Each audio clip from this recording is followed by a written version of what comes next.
Wow! Good evening! Ayan, pauwi pa lang kami sa aming bahay. Mga guys, so ayan o, ang aking alaga. Naka-uniforme pa lang. Ay, sakit ng katawan ko.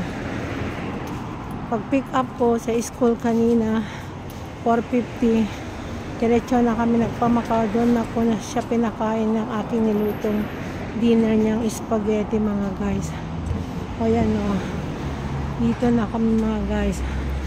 Anong oras na? Oh my god, sakit ng katawan ko, gusto kong matulog. Nanlalambot ako mga guys, grabe. Ngayon ko lang naramdaman yung katawan ko na gusto nang matulog. Grabe mga guys. Oh. Ayan, dito na ako. Oh, diba? Ayan mga guys. So ayan. Ay, sobrang pagod.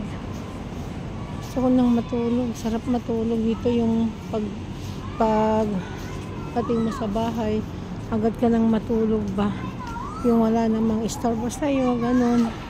Sarap talaga sanang matulog ganun, kaso hindi kasi tayo may obligasyon. Ayun, tumakbo na yung alaga ko. Ay, mayroon tong obligasyon na ating gawain as a OFW. Ay, naku, buhay naman. Ayun ang alaga ko. Pag alas 9 na mga guys, dito pa rin kami mga guys. So, ayan. Ayan.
Wow!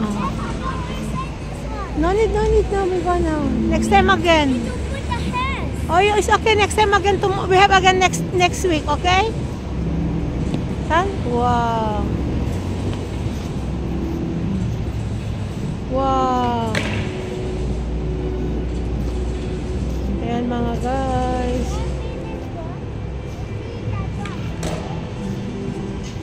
Come here now. It's okay no?